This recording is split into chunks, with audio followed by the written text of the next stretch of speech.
Mensagem que salva. Irmãos, nós vamos abrir a palavra de Deus no texto que nos servirá de base para meditação nessa noite. Eu quero convidar você, que você abra sua Bíblia no texto que se encontra em Atos, livro de Atos, capítulo 29,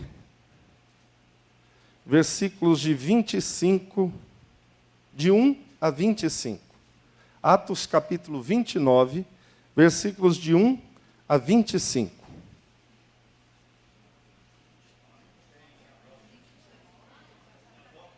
Na sua Bíblia não tem? Que bênção! Sabe por que não tem Atos capítulo 29 na sua Bíblia? Porque Atos 29 somos eu e você que estamos escrevendo. É a continuidade da igreja.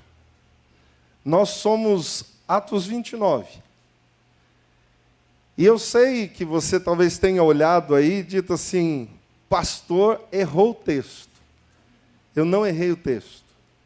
Era só para lembrarmos que em todo tempo, depois da igreja primitiva, os nossos irmãos antes de nós hoje, e os irmãos que virão à frente, estão escrevendo Atos 29, Atos 30, Atos 31, e assim por diante, por assim dizer. Mas agora nós vamos ler em Atos do tempo da igreja primitiva, não do nosso tempo, e eu convido você que volte os seus olhos em Atos capítulo 5, e nós vamos ler do versículo 12 até o versículo 16. Vamos ler juntos? Muitos sinais e prodígios eram feitos entre o povo pelas mãos dos apóstolos, e costumavam todos reunir-se de comum acordo no pórtico de Salomão. Mas dos restantes, ninguém ousava ajuntar-se a eles. Porém, o povo lhes tributava grande admiração. E crescia mais e mais a multidão de crentes, tanto homens como mulheres, agregados ao Senhor, a ponto de levarem os enfermos até pelas ruas e os colocarem sobre leitos e macas, para que, ao passar Pedro, ao menos a sua sombra se projetasse em algum deles. Afluía também muita gente das cidades vizinhas a Jerusalém, levando doentes e atormentado de espíritos imundos, e todos eram curados. Amém. Meus amados, nós estamos num momento que eu tenho dito já algumas vezes no culto, que este momento é ímpar para a vida da igreja.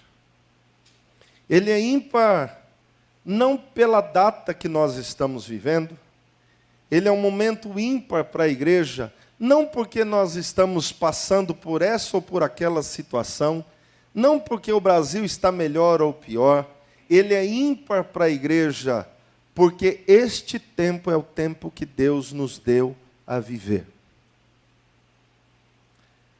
Meus amados, este tempo não voltará mais. O que Deus nos chamou a fazer e a viver agora tem a ver somente conosco.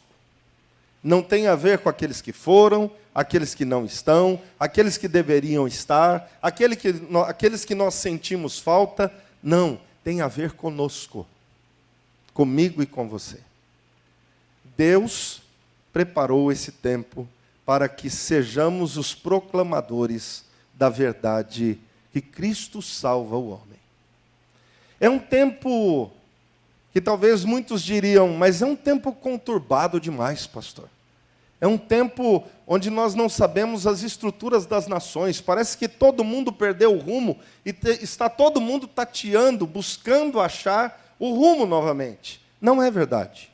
Não é verdade. Quanto mais o último dia se aproxima, mais nós veremos os homens amantes de si mesmos, libertinos, dados as coisas que desagradam ao coração de Deus, defendendo e vivendo coisas que Deus abomina. E esse é o ser humano. E quando eu digo isso, não estou aqui de púlpito atirando a pedra em nenhum grupo, em nenhuma pessoa. Pelo contrário. A essas pessoas, Deus disse à igreja, são a esses que vocês precisam pregar, é a eles que nós devemos amar, é a esses que nós devemos levar este evangelho que liberta o homem, transforma o homem. Se você abrir em Gálatas capítulo 4, eu não vou pedir para você abrir agora por causa de tempo, você vai encontrar o ato de misericórdia de Deus salvando o homem. E isto Deus fez cumprindo o tempo determinado na história, onde Ele envia seu Filho para que o homem possa ser liberto pelo seu Filho ao crer e receber o sacrifício de Cristo Jesus. Mas como nesse texto, assim também é a nossa vida, não está se tratando do que Cristo fez, porque os atos de Cristo, a obra de Cristo, ela foi completa. Ela terminou. A sua efetividade ou a sua ação continua até o último dia. Mas Cristo cumpriu a obra. A obra dele de morrer na cruz, de salvar o homem, de dar a sua vida, de ressurgir dos mortos e assentar à destra de Deus, isso está tudo pronto. Mas ele deixou cada um de nós, igreja de Cristo, com a missão de levar o evangelho. E nesse texto que nós acabamos de ler, eu gostaria que você pudesse acompanhar comigo que as atitudes da igreja, elas quase sempre ainda permanecem a mesma da igreja primitiva. Eu quero fazer aqui rapidamente um momento de reflexão com você. Na igreja primitiva, assim conhecida, existiam somente pessoas firmes com Cristo ou existiam pessoas que estavam aproveitando a onda? O que você acha? Talvez você fique assim, pastor, eu não sou muito de falar da vida dos outros, então eu não quero me meter nesse assunto da vida alheia. Então eu vou me ater somente à minha vida e eu não quero saber da vida do outro. E eu quero te dizer, nós não estamos falando da vida de ninguém, não. Mas estamos revendo a história. Por exemplo, Elimas, o mágico, ele viu o que Deus fez através dos apóstolos, libertando pessoas e mostrando, declarando sobre a vida dos outros o poder de Deus. E ele olhou aquilo e falou assim, rapaz, eis a oportunidade de ganhar um bom dinheiro. Então conversou com os apóstolos dizendo, viu, tem jeito de você me passar como é que eu faço esse tipo de coisa? Nada aparente com os nossos dias, onde as pessoas dizem assim, eu acho que isso dá dinheiro. Em Jundiaí, na cidade natal da Cíntia, da minha esposa, existia uma pessoa muito bem de vida. E ela viu uma igreja que estava num dos imóveis que ela tinha, que essa pessoa possuía, e ele chegou até o pastor, eu conheço o pastor de lá. Ele disse assim, viu pastor, eu vim aqui já no culto 2 vezes, e quando esta pessoa foi ao culto, a igreja falou assim, aleluia, que bênção. Ele veio ao culto, o dono do imóvel que a igreja está, veio ao culto. Já pensou se ele se converte? Se ele se converte, ele não cobra mais aluguel. Isso é bênção. Vamos orar. E a igreja orando. 2 semanas depois ele falou, pastor, eu preciso conversar com o senhor. Aí o pastor falou, é hoje que ele aceita Jesus. E foi bater um papo com ele. Nesse papo que eles bateram, ele disse assim, pastor, eu já vim aqui 2 vezes e gostei de ver, a igreja está cheia. Bastante gente, e vocês têm pago aluguel em dia. Que coisa fascinante, fabulosa. Tem jeito de eu ser sócio? O pastor disse assim, o senhor está falando membro? Ele falou, não, sócio.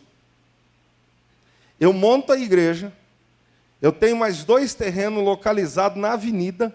Se aqui nesse canto o senhor já está chamando esse tanto de gente, se a gente for para a avenida, uma coisa, pastor, o senhor pode ficar tranquilo, questão de dinheiro não é o problema. Eu monto a igreja, dou ela estruturada, o senhor faz a planta que o senhor quer do templo, eu entrego ele pronto, se o senhor precisar até de instrumento, eu ponho lá dentro. O senhor só entra com as ovelhas. E o caixa a gente reparte meio a meio. Nós não temos ideia o quanto as pessoas olham para a igreja como fonte de lucro. Mas as pessoas continuam achando que é uma boa fonte de lucro. Afinal, podem aumentar o capital terrestre, por mais dinheiro no bolso. E é muitas vezes o intento de alguns. Não era diferente pessoas que estavam atrás da igreja primitiva em busca de status e de posição social. Mas existia aqueles também que falavam assim, rapaz, esse povo continua falando daquele tal de Jesus que morreu na cruz. O Império Romano não gosta disso. Isso vai dar mal. Por isso, olha aí para o texto. Mas dos restantes, olha aí no versículo 13 do texto. Mas dos restantes, ninguém ousava ajuntar-se a eles. Porém, o povo lhes tributava grande admiração. Sabe quando todo mundo aplaude, mas ninguém se envolve? Diz assim, rapaz, que coisa linda essa igreja. Põe a mão na obra, irmão. Não, eu não estou muito compromissado ainda. Eu estou esperando Deus falar. Eu estou esperando Deus tocar aqui. Então eu vou trabalhar fervorosamente para o Senhor. Assim também tinham pessoas na igreja primitiva. Às vezes nós pensamos que esse é o mal dos nossos dias. Não, esse é o coração do ser humano. Ele faz conta, ele olha se aquilo dá lucro, se aquilo dá status, se dá posição para ele. Se for bom, a pessoa embarca. Se for mais ou menos, a pessoa não quer. Se não der ibope, a pessoa pula fora. Eu sei aqui, além de nós aqui, eu sei que o Celso, a Vivian, sempre estiveram no louvor. Né? Ô lugarzinho terrível, é o tal do louvor. Pastor, você não pode falar uma coisa dessa. Vai denegrir a igreja. Eu vou falar como o Ilquias, um saxofonista, um dia dando estudo para nós, ele falou, rapaz, louvor é um lugar tão difícil, e tudo que você trabalhar com a área da música na igreja, louvor, coral, pensa um lugar que é de luta. Falou assim, quando Deus derrubou o diabo e disse fora daquele, caiu no meio do grupo de louvor com o rabo, assim, ó, batendo de todo jeito, porque pensa um lugar para dar confusão, é aqui. Aí você fala, mas pastor, é o lugar mais santo, é o lugar onde ele quer derrubar o povo, gente. Derrubou aqui, a igreja fala assim, é melhor não cantar. Você viu o que acontece com quem vai cantar e louvar o Senhor? Mas eu quero te dizer, é o lugar de crescimento, é o lugar de maturação, é lugar de vida, é lugar também onde nós vamos crescendo para a glória de Deus. Porque nenhum cristão, e nós falamos disso acho que hoje de manhã, o cristão é bronze, prata ou ouro, irmãos? É ouro. A irmã Jacira, agora eu lembrei. A irmã Jacira falou assim, é ouro. E como é que você melhora o ouro? Fogo nele. Não é fogo do inferno, é fogo do céu. É fogo para depurar e melhorar a vida. E é o que Deus quer conosco, maturação da nossa vida. Mas quando nós olhamos para o ser humano, ele diz assim, rapaz, a história vai ficar feia no meio daquele povo e vão persegui-los. Eu não quero nada com eles. Mas eu gostaria que você olhasse para um lado positivo dessa história.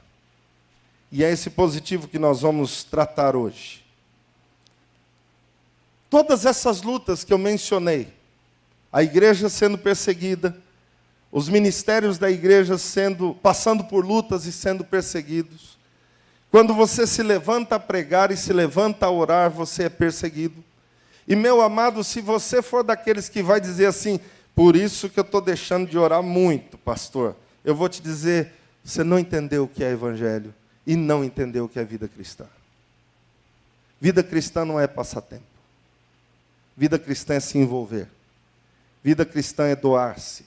Vida cristã é estar com o outro. Vida cristã é suportar. Vida cristã é andar junto. Vida cristã é entender que nossa vida tem razão de ser na vida do outro. Nós não fomos chamados para estarmos fora, e sim dentro. Não para estar de lado, mas no meio.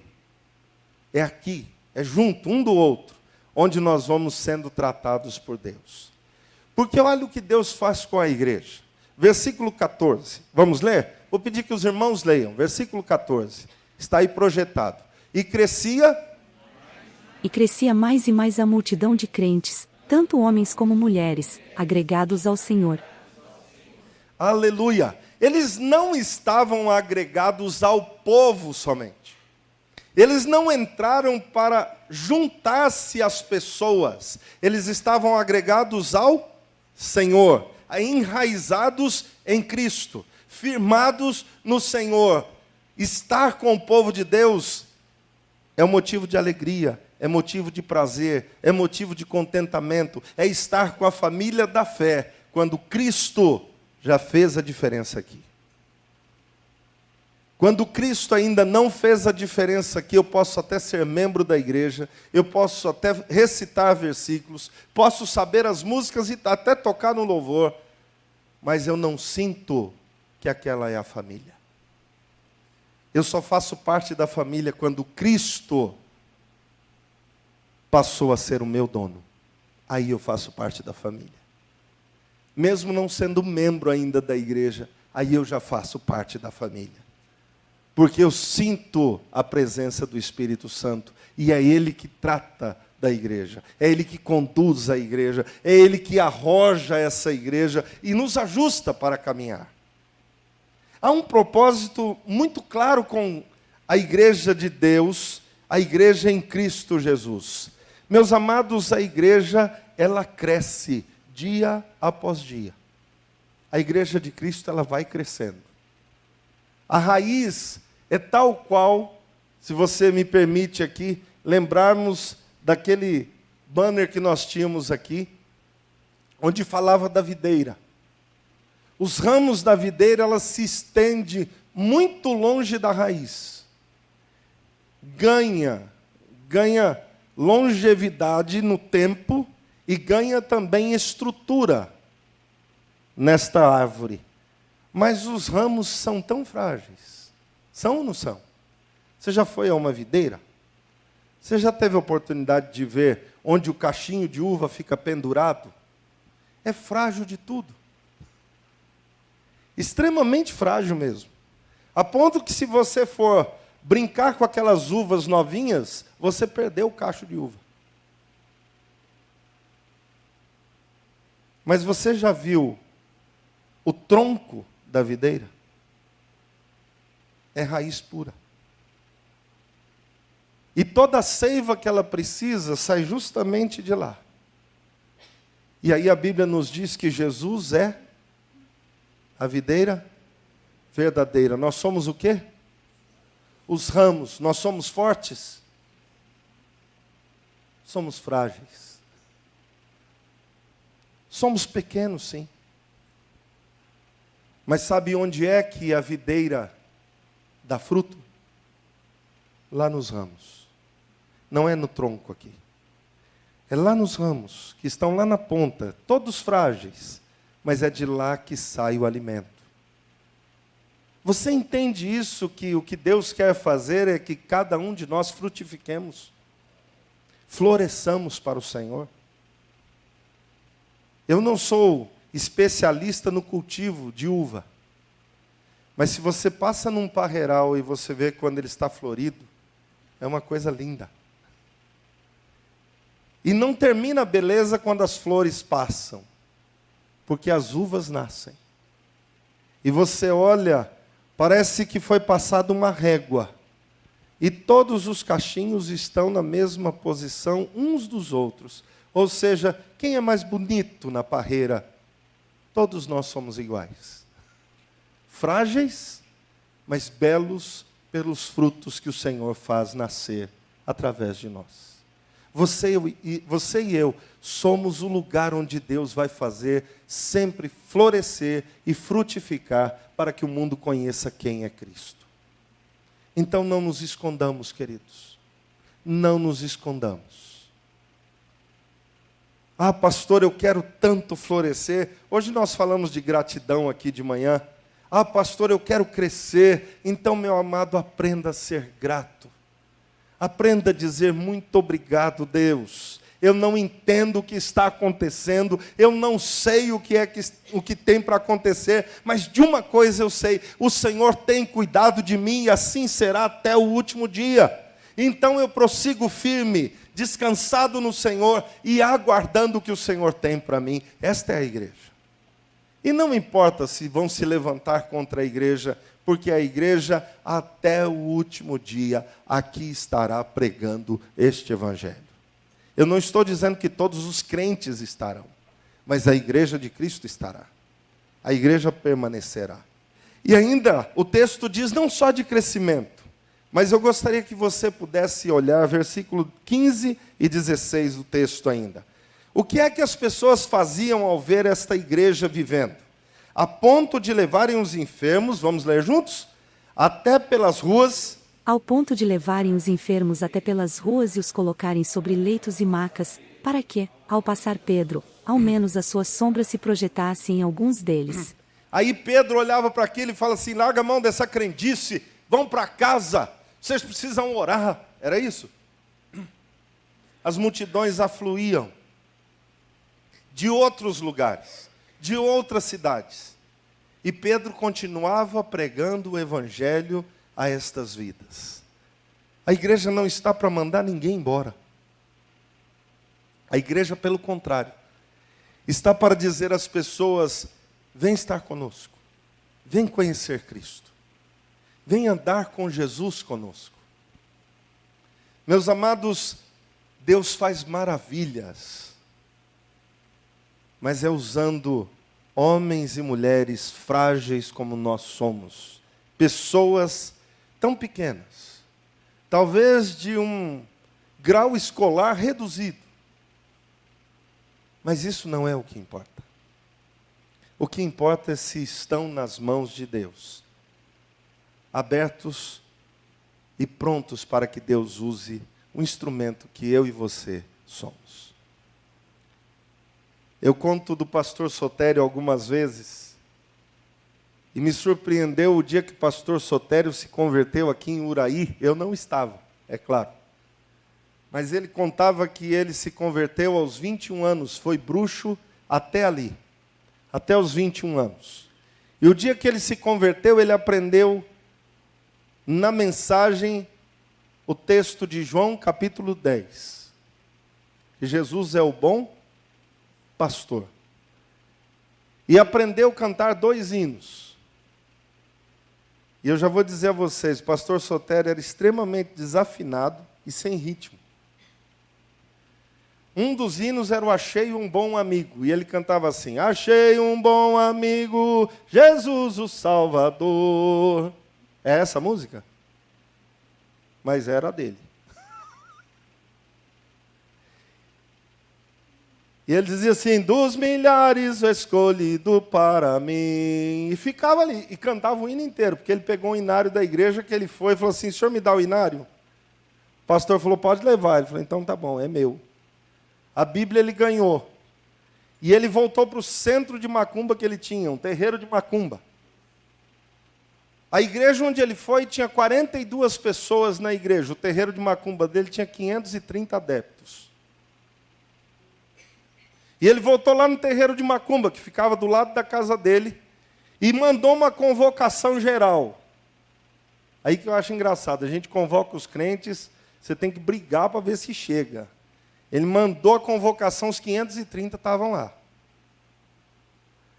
Quando os 530 reuniram, ele chegou com a Bíblia e o inário. Disse assim: pode todo mundo sentar aí. O pessoal sentou e ele abriu e começou: achei um bom amigo, Jesus o Salvador, dos milhares o escolhido para mim. E o pessoal olhou e falou: o que deu nele? Não entenderam nada. Disseram, ó, hoje nós temos uma boa notícia aqui nesse terreiro, nesse ajuntamento nosso. Eu vou cantar mais um hino. Achei um bom amigo, Jesus. Você já está cansado, não está? E eu só cantei a metade da estrofe. Imagina se eu cantasse todas. Ele terminou aquela cantoria, abriu João capítulo 10 e falou assim, ontem eu fui encontrado pelo bom pastor. Ele resgatou a minha vida do império das trevas.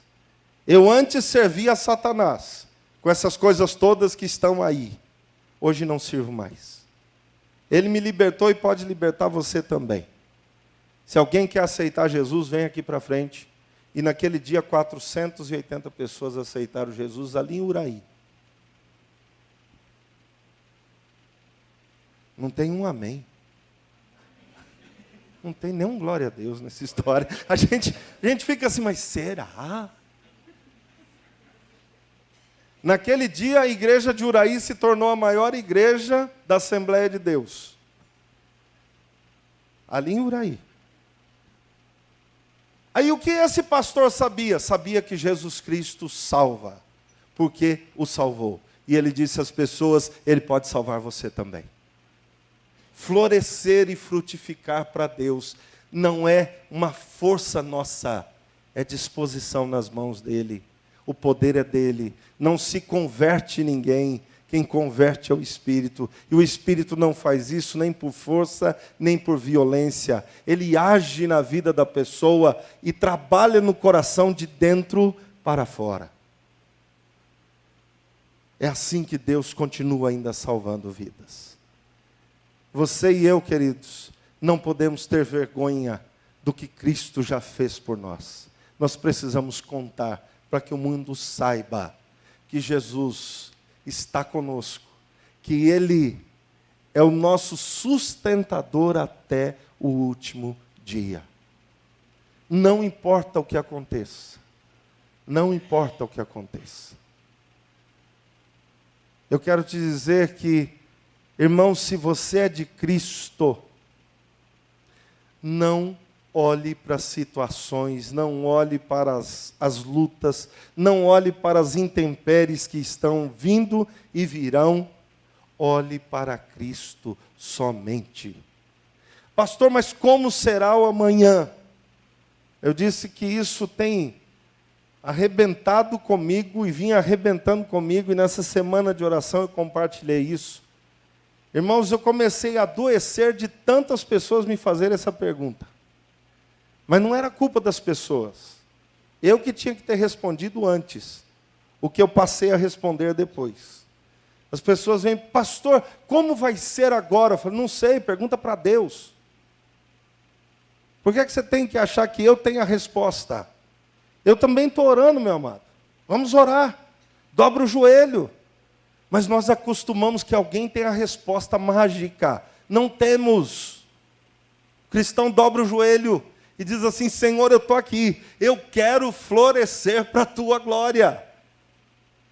E o cristão melhora. O cristão fica mais bonito. O cristão purifica. Quanto mais arroxo ele passa. Eu poderia te dizer assim, vamos para o engenho de Deus?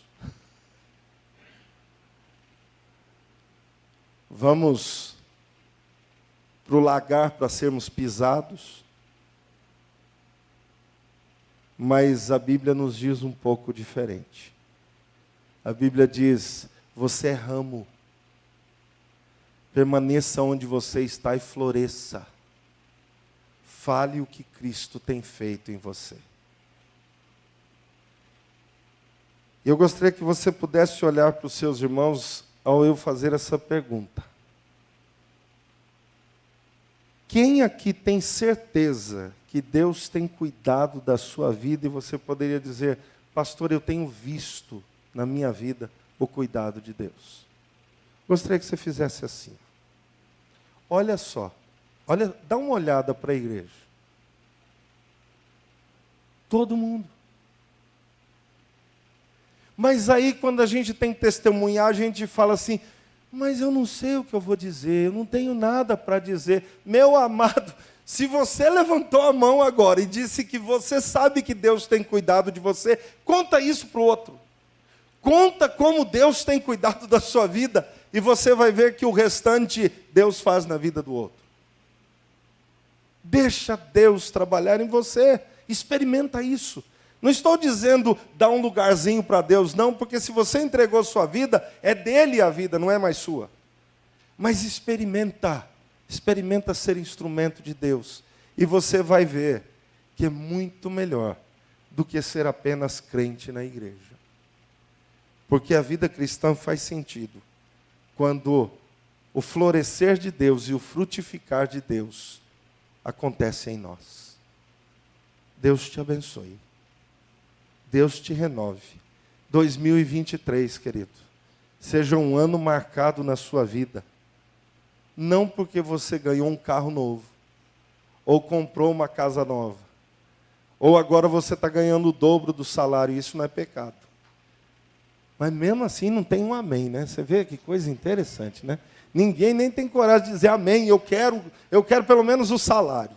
Mas eu quero te dizer, que seja marcado na sua vida, porque Cristo Jesus está sendo conhecido através de você.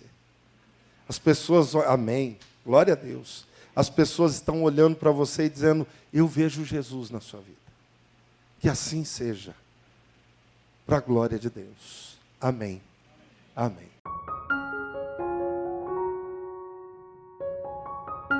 Mensagem que salva.